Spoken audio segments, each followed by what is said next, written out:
All right, Nathan Kelly joining us just over 24 hours away from our next Bellator fight against Jose Sanchez. How has this week been for you with the media obligations to build up to the fight and everything else? Yeah, it's been smooth. Um, I'm just used to it all now, so it doesn't. It's not a challenge. It's not. I used to always get mad excited about it all. Initially, because it's all so new and you're getting attention and all that jazz. But it's just a part of it. The job now. It's like going in, and if I was working in Aldi, I'd be going in and stacking the shelves. It's just part of the job. You know what I mean? Now, so I feel like I'm accustomed to it now, and I'm really efficient with how I answer things, and I can get my message across in the right way and come across very well. You know what I mean? Yeah, I've been watching back some of your interviews. You seem really comfortable in front of the camera. But I will say, I do think stacking shelves on Aldi might be a bit safer than what you're gearing up to do this week. So Probably is, but we like to live life on the oil side. You know what I mean? for sure, for sure. I wanted to ask actually because this is the card full of Kellys. There's yourself, there's the other Nathan Kelly, there's Darragh Kelly, and a lot of SPG lads on the card. When it comes to fight week, are you kind of like isolated from the team and training partners, or do you all kind of link up and do your sessions? Week fight week. Well, I was in the gym Monday, Tuesday. I wasn't in the gym Wednesday. So I was a little bit isolated from Wednesday on. I kind of like that though because I'm kind of going in, I'm chilling by myself and relaxing. Mm. Don't have to entertain anyone Yeah, or anything like that. So I enjoy that side of it. Coming to the hotel and getting a little bit of alone time with myself and relaxing. I watched a bit of football there during the week, and yeah, just to clear my mind of everything before the fight. And was bumping into the lads there at the hotel, coming and going, but I'm not making it a priority to hang out with them essentially because we're all doing our own thing. We all enjoy our own comfort, and yeah, we're just fucking gearing up for tomorrow. Do you know what I mean? yeah, get into the zone. I wanted to ask as well about the whole fighter hotel thing because obviously Dublin's a small place. If you live in Dublin, like you can get to the Tree Arena kind of within half Yeah. an hour. Is staying at a hotel like an obligatory thing when you're on these fight cards, or is it something optional? No, we have to do it. It's all a part of the processes. They get us here. They check us in. They have their eye on us basically. Yeah. Any media stuff we need to do, we're a minute away to do it. Anything further than that needs to be done, we're all on deck. So it's a logistics reasoning why we're all at the hotel. And to be honest, I love it. I enjoy that part of it. You know what I mean? Staying in cool hotels, relaxing, getting to see maybe a different part of the city that you've never seen. If it's abroad, you're getting to see somewhere that you've never seen abroad and all that jazz. Yeah. But yeah, I enjoy it, and I'm grateful that we get to have this life and this experience. You know what I mean? Yeah, for sure. No, it definitely is cool. And when people talk about fights, a lot of them say that the hardest part of the fight is making weight. You made weight this morning, 145 pounds. I saw the picture of you last night starting your weight cut in was it like a sauna box kind of thing? Yeah, it's like a little portable steam sauna. So you sit in. There's the smallest fucking tiny chair for like midgets, and me back and me bleeding knees are in a jogger after sitting in a boat. I was lying in the bed in bits all night, but you just basically sit in it, zip it up to your neck, and then there's like a steamer, and Okay. there's a tube. So the water obviously boils and sends the vapor in, and that steams up to it's like a basically a boiling hot steam room that you're in. And but it's very effective. Like I lost a kilo in that alone without a sauna suit on, just like with a bit of sweet sweat and 40 minutes in it. So I lost a kilo alone just in that sitting. So I knew it was going to be a handy cut for me. Mm. It left me. I floated about. I was 69.3. That made me 68.3. Okay. And then I woke up this morning. I floated around. I think I was 67.7. I think so, or 67.8. So I had basically 1.5 kg to lose this morning. Okay. So I done 20 minutes in the wrap. 20 minutes in the bath, and then 40 minutes in the towels, and I was on weight. Perfect. Couldn't ask for anything easier. 20 minutes Right. in the bath, 40 minutes in the towels. Little hour of sweating last night at a very little expense because it wasn't so draining. Yeah. But easiest way I could have had by miles. Oh man, that's smooth. I was going to ask, did you struggle at all with the weight cut? Do you find it's getting easier now as you're getting more experience with it? little bit like my nutrition was on point for this more than any of the other fights. I felt like I was, Yeah. especially with Bellator being so close. The last one, I was just on the ball and I just let it into this one. But yeah, my nutrition was on point. Like my sodium, I cut out the sodium and cut out the carbs properly, and I just did everything by the book, and it showed now in the way the weight came off me, and it just shows that I'm a true professional, and I'm getting there. Like I'm slowly getting that system in place. Every weight cut has gotten easier so far. I always say it after the last while, like that's the easiest weight cut I've done. That's the easiest weight, but this literally was the easiest weight cut I've done. Normally I do a bat and a rack the night before, Yeah. and then do another one in the morning. But I done a kilo in the sauna, in that little sauna, and I was basically set up to just do the bat for 20 minutes. And even the bat the bat was hot, but it wasn't that hot this morning. I was actually Yeah. worried, is this hot? Is this hot enough to lose the weight I need to lose? But everything came off me, and couldn't complain. Happy days. The sweet science of weight cutting. You seem to be getting a good grasp of it, but someone who seems to be struggling is your opponent, Jose Sanchez. He weighed in 148.8, was it? 148.8, yeah. Tubby jocks.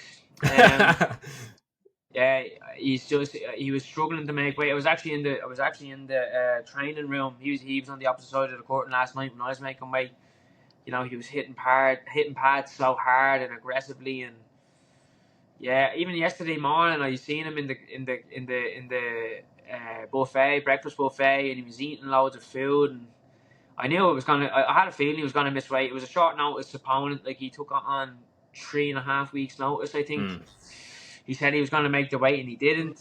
I get that. I get that 20%. So I'm happy, but he's gonna learn how it is to be a true professional now tomorrow night. You know what I mean? I'm gonna teach him a lesson. You know what I mean? I think I respect him. He took the fight on short notice, but even at that, like.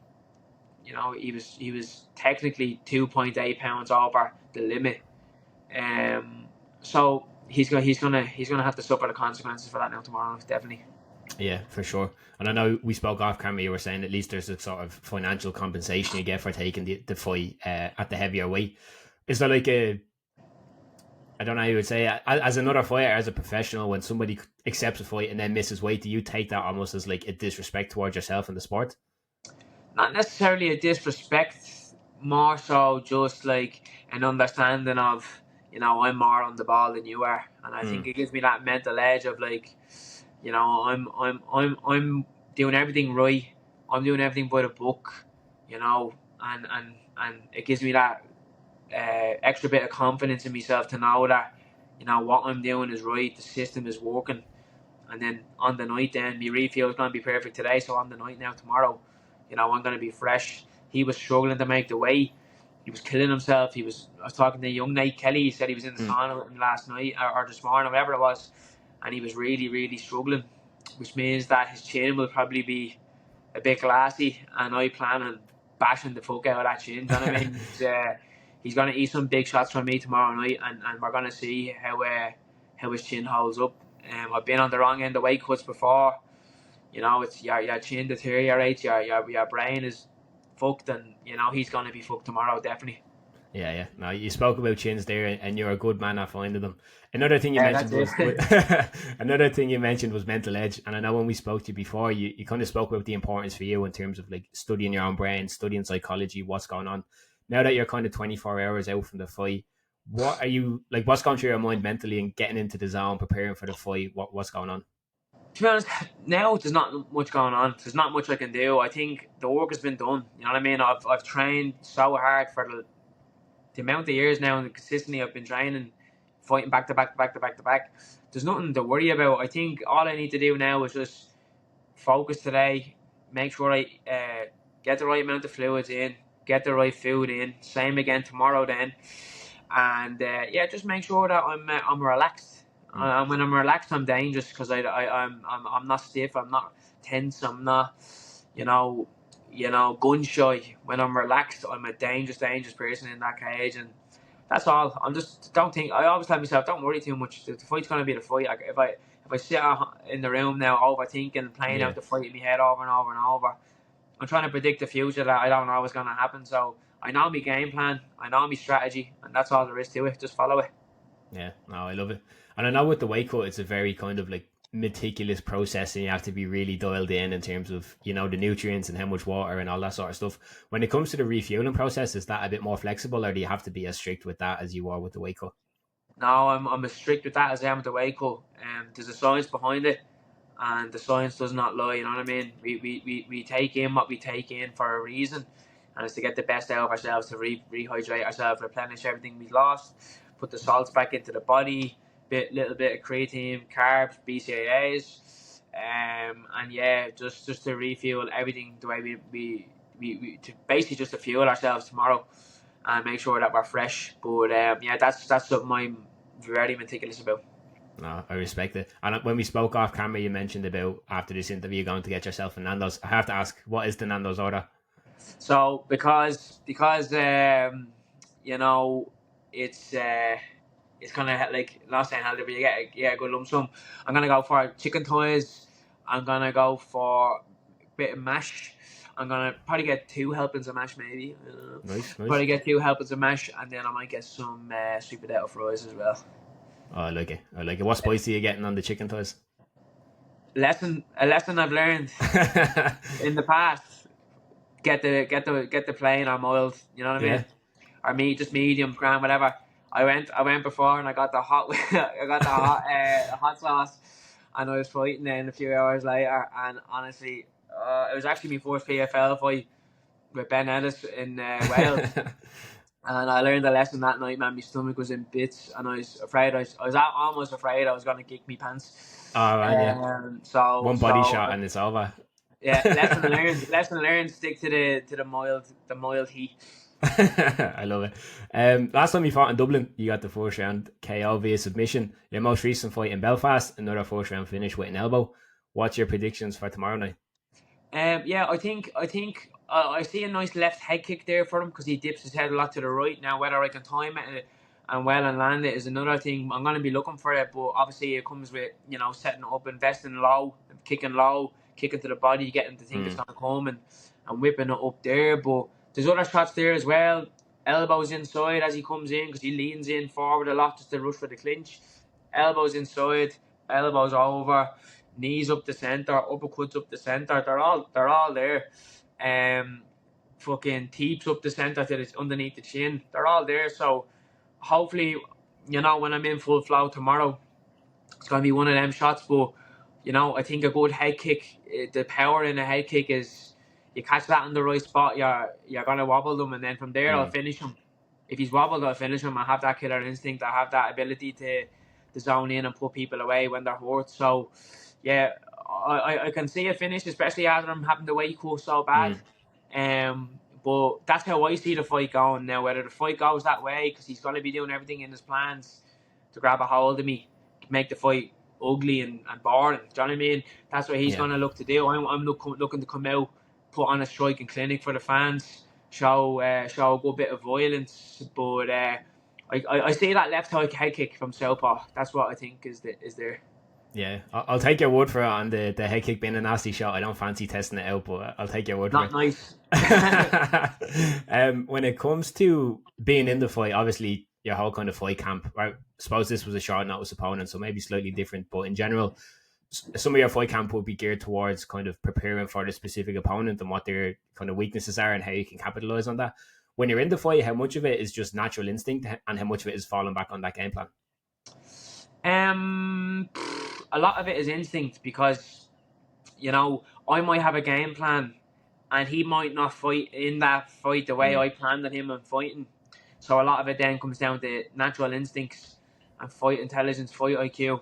And I'm something I pride myself on very much, is having a good fight IQ and being able to assess things in cage, mid round, you know, what's working, what's not working, and adapt and overcome. So yeah, a lot of it is game planning, but obviously on the off chance, you know, just being able to improvise in there is very, very important as well.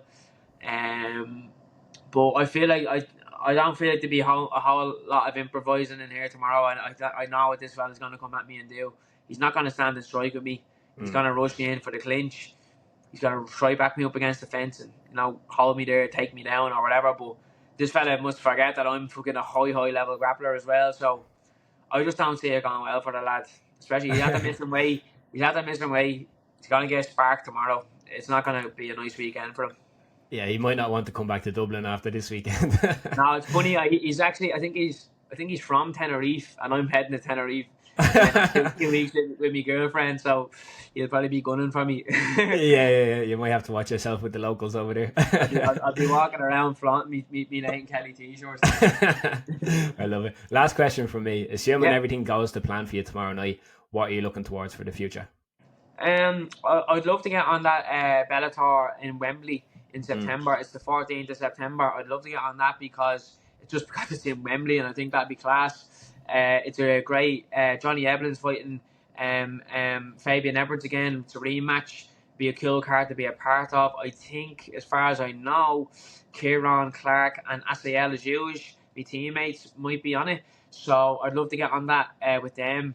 Get the win, and then maybe then chill for the rest of the year, and then hopefully I want to be in that $1 million PFL season next year at featherweight 145. So I want to be in that, and I want to be challenging for that world title now next year. I think I'm more than ready for it. I have the belief, I have the skill set. Now it's just whether I get the opportunity or not. But I'm going to be calling for it as much as I can for the remainder of this year, and hopefully get me chance now next year. For sure. Well, the future is bright for the fight and pride of the Northside. Nathan, thank you so much for taking the time today to join me. Thanks, Lee. Thanks for having me. More than welcome, man. Best of luck tomorrow. Thank you.